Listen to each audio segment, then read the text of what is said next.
जय श्री कृष्णा। राधे राधे जी। पौत्र पुत्रादि एकादशी 10 जनवरी 2025 दिन शुक्रवार को है। एकादशी तिथि का प्रारंभ 9 जनवरी 2025 को दोपहर 12:22 पर होगा। एकादशी तिथि की समाप्ति 10 जनवरी 2025 को सुबह 10:19 पर होगी। एकादशी व्रत पारण का समय रहेगा 11 जनवरी 2025 शनिवार को सुबह 7:15 से सुबह 8:21 तक। पुत्रादि एकादशी व्रत कथा इस प्रकार है। एक बार महाराज युधिष्ठिर ने श्री कृष्ण जी से पूछा, हे भगवान, कृपा करके यह बताइए कि पौष शुक्ल एकादशी का क्या नाम है, उसकी विधि क्या है और उसमें कौन से देवताओं का पूजन किया जाता है। भक्त वत्सल भगवान श्री कृष्ण बोले, हे राजन, इस एकादशी का नाम पुत्रदा एकादशी है। इसमें नारायण भगवान जी की पूजा की जाती है। इस चर और अचर संसार में पुत्रदा एकादशी के व्रत के समान दूसरा कोई व्रत नहीं है। इसके पुण्य से मनुष्य तपस्वी, विद्वान और लक्ष्मीवान होता है। तुम्हें इसकी कथा सुनाता हूँ, सो तुम ध्यानपूर्वक सुनो। भद्रावती नामक नगरी में सुकेतुमान नाम का एक राजा राज्य करता था। उसके कोई पुत्र नहीं था। उसकी स्त्री का नाम शैव्य था। वह संतानहीन होने के कारण सदैव चिंतित रहा करती थी। राजा के पितर भी रो रो कर पिंड लिया करते थे और सोचा करते थे कि इसके बाद हमको कौन पिंड देगा। राजा को भाई, बांधव, धन, हाथी, घोड़े, राज्य और मंत्री, इन सब में से किसी से भी संतोष नहीं होता था। वह सदैव यही विचार करता रहता था कि मेरे मरने के बाद मुझे पिंडदान कौन करेगा। बिना पुत्र के पितरों और देवताओं का ऋण मैं कैसे चुका सकूंगा। जिस घर में पुत्र ना हो उस घर में सदैव अंधेरा ही रहता है।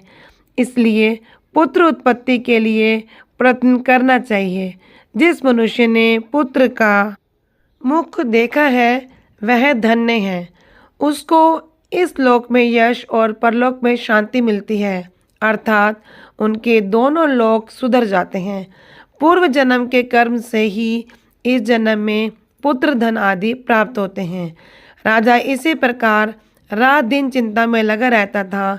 एक समय तो राजा ने अपने शरीर को त्याग देने का निश्चय किया, परंतु आत्मघात को महान पाप समझकर उसने सोचा नहीं कि क्या किया। एक दिन राजा ऐसा ही विचार करता हुआ अपने घोड़े पर चढ़कर वन को चल दिया तथा पक्षियों और वृक्षों को देखने लगा। उसने देखा कि वन में मृग, व्याघ्र, सुअर, सिंह, बंदर, सर्प आदि सब भ्रमण कर रहे हैं। हाथी अपने बच्चों और हथनियों के बीच घूम रहा है। इस वन में कहीं गीदड़ अपने कर्कश स्वर में बोल रहे हैं तो कहीं उल्लू ध्वनि कर रहे हैं। वन के दृश्य को देखकर राजा सोच विचार में लग गया। इसी प्रकार आधा दिन बीत गया। वह सोचने लगा कि मैंने कई यज्ञ किए, ब्राह्मणों को स्वादिष्ट भोजन से तृप्त किया, फिर भी मुझे दुख ही प्राप्त हुआ। क्यों? राजा प्यास के मारे अत्यंत दुखी हो गया और पानी की तलाश में इधर उधर भटकने लगा। थोड़ी दूर जाकर राजा ने एक सरोवर देखा।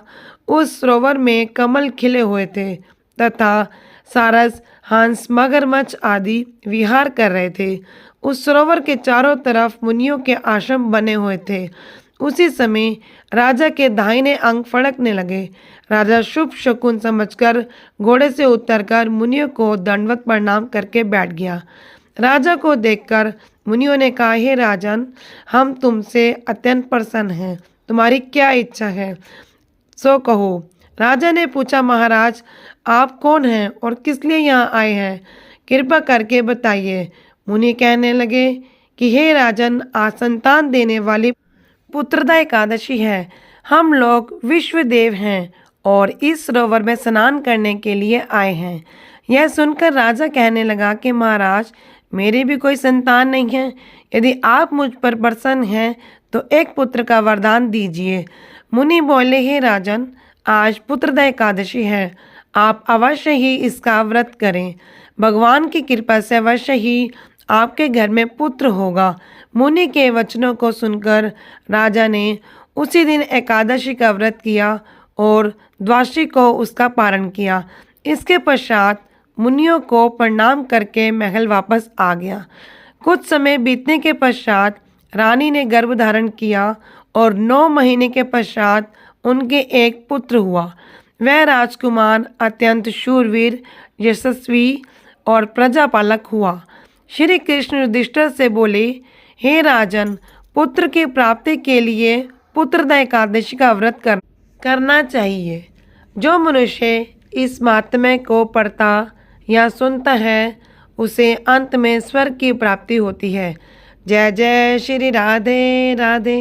जय जय श्री राधे कृष्णा।